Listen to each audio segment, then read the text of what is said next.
Hi, men. Welcome to the Beatitudes podcast, episode 39. And in this episode, we're looking at the second practice in the third rite of reaching out, which is the rite that focuses on us living out the royal mission of baptism. We've been going through the liturgy of domestic church life, and we talked about the practices associated with the rite of Christian relationship, which involves teaching us how we can live Christ's sacrificial love in our home and exercise our common priesthood to consecrate daily life to Christ and turn our homes into little ways of holiness. And then we took a look at the rite of family rituals, which enables us to live out our prophetic mission of baptism by modeling Christian attitudes toward all the stuff human beings do all day long, working, playing, talking, and praying, so that we can form Christian disciples in our home and exercise that prophetic mission by calling each other to lead godly lives. And now we've been looking at the third rite of the liturgy of domestic church life, the rite of reaching out, where we learn how to live out our royal mission of baptism by reigning with Christ, by serving with him. And we talked in general about service, and then in the second episode on this rite, we talked about last time how we can serve each other at home and why that's so important. In this one, the second practice in the rite of reaching out involves how families can make a difference from a home. So again, we have a tendency to think of service as something we do for those people out there at special times when we make time for it. So the service we do at the urban mission, the service we do in the parish, the ministry work we do for the community. And those are all good and noble things.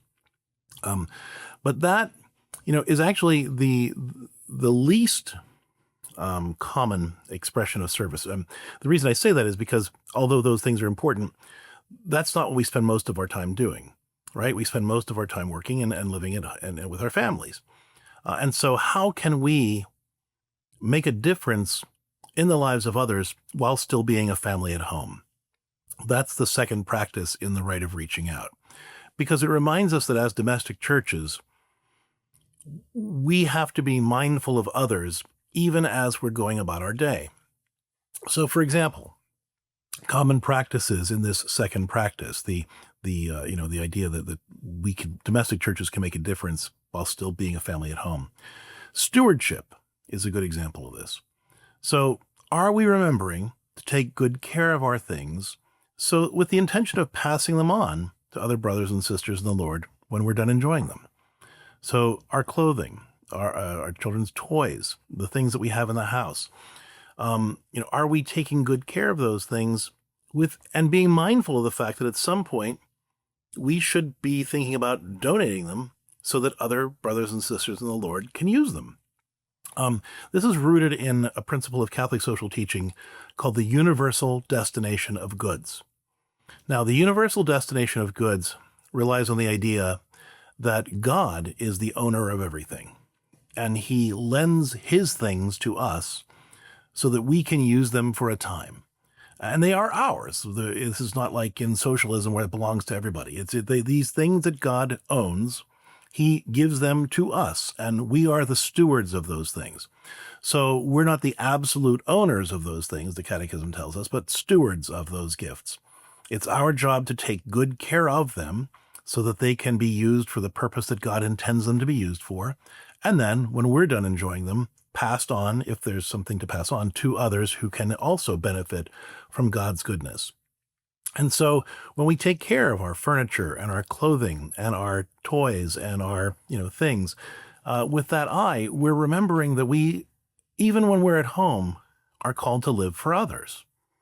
That in a sense, we're making the other people part of our family by keeping them in mind and remembering, that it's our job to help our children, for example, take good care of their things and to have this attitude, not where, I've known some families, for example, who, when birthdays or Christmases come, will say to their kids, okay, now it's time to clean out your closet and give half of your stuff away. And, if your family is good with that and your kids are okay with that, then that's fine. But it's not about forcing this on families. It's about being mindful of this need to be good stewards of your things.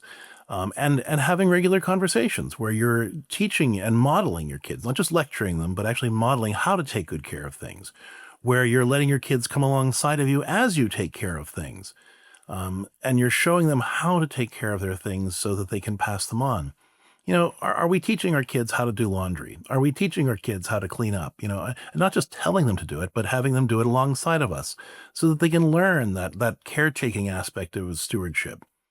Are we as fathers, say once a quarter, having a conversation where we're leading the family and saying, okay, it's time to gather our things together for the donation center. And we're taking lead in going around and collecting clothing that maybe doesn't fit anybody in the household anymore, but is in still good shape. Or those asking, are there certain toys that you don't play with anymore? Not forcing it, but, asking. Are we taking the lead in just really encouraging that kind of caretaking and charity that really drive the idea of stewardship? Another example of ways that families can make a difference while still being families at home is hospitality. People need godly places for fun and fellowship, and I think our homes should be those places. Our domestic churches are a sanctuary where we can celebrate the life that God has given us and invite others to celebrate with us by inviting people over for dinner, and inviting people over for a game night or for praise and worship time, inviting other people over to just be together. And it doesn't have to be religious in character. It's not necessarily we're getting together to pray the rosary. We're just getting together as families, but that's a ministry. Because again, if we've talked about through this series, if we think of ministry as any activity that shows the love of God to another person, then letting other people see how God's love is alive in our homes and being lived out in our relationships is a ministry. And giving families an opportunity to have godly fun and fellowship in our home is a ministry. I remember several years ago, a single mom called into More to Life, our radio program, and we were talking about this idea of home as a ministry, and she called up to share an experience that she had where, even as a single mom, she wanted to give her kids a safe place, and her kids' friends a safe place to have a New Year's Eve celebration. So she would, have all the kids' friends over to her house. They would have a sleepover. She would have games and activities. The next morning, she'd make a big pancake breakfast for everybody, and they loved it. And it was something they did every year. And then, she called up because she said, now my kids went to college, and their friends went to college too. And I kind of thought, well, that was a little sad because I thought, well, that's going to be the end of this ritual. And when her kids came home from school, all of her kids' friends called up and said, hey, are you going to have that New Year's Eve party? We love coming over to your house every year. It was a beautiful thing that she was able to do for her kids and her kids' friends to make her home a warm and welcoming and godly and safe place. And they were really drawn to that. And that was a beautiful ministry. That story will always stay with me because for two reasons. One, because it shows how any family can make a difference in the lives of others just by being a warm, safe, loving, godly place. And secondly, that even families that might tend to look down on themselves because they're not the quote-unquote perfect family can still make this difference and be a warm and safe and loving and godly place for others. So regardless of the construction of your particular family dynamic, know that God wants to use you to share his love with others and be that outpost of grace and light in the world. So those are two ways, stewardship and hospitality. Another way that we can make a difference even from home is service. And that involves looking around your neighborhood and seeing, are there little ways that I can help my neighbors? As a family, can we cut the neighbor's lawn? Can we shovel their walk? Can we make a meal for those neighbors who might be ill or having a new baby or those other kinds of things? How can we as a family keep our eyes open for ways that we can make a difference? And that even asking that question as a father over dinner, hey guys, have you noticed anything going on in the neighborhood? Anything that we could do to help our neighbors? A lot of times the answer might be no or nothing, but sometimes the answer might be something. And then you can make a plan to do that together. The point being, these practices under the Rite of Reaching Out are all ordered to remind us that service is part of Christian life. It's not an activity that we do when we make time for it to serve the people of the parish or the community. It's who we are. We are men and women for others, to use that popular Jesuit saying, that God created us, where essentially John Paul put it, we were created to make a gift of ourselves. And so at all times, whether we are just looking at each other in the home and saying, how can I serve you? How can I make your day easier or more pleasant? Mom, kids, brother, sister. Or we're talking about the difference we can make to our neighbors by being good stewards of the things God has given us so we can pass them on to other brothers and sisters in the Lord when we're done enjoying them. By being a hospitable household, the place that the neighborhood kids love to gather at, because we've always got the snacks or we've always got the things to do. The household where our friends like to gather for picnics and cookouts and game nights and other things, because our home is a hospitable place, and the role that we as fathers play in making that happen. The fact that we are leading the conversation and helping our kids be mindful of their neighbors and look for ways that we can make a difference in the neighbors' lives. These are all beautiful things and ways that our domestic churches can make a real difference and build the kingdom of God without even leaving our front door.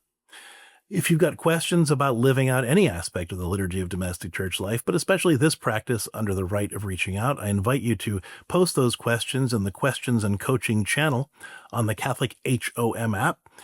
We really love to have those discussions, and I love when other Catholic men and fathers are out there, just part of the community, sharing their experience, encouraging each other, and sharing their ideas too. So if you've got questions about making this work, or would like to share your thoughts about how your family lives out this practice in the Rite of Reaching Out, please share them in the Questions and Coaching section on the Catholic HOM app. And God bless, and thanks for tuning in to this episode of Beatitudes.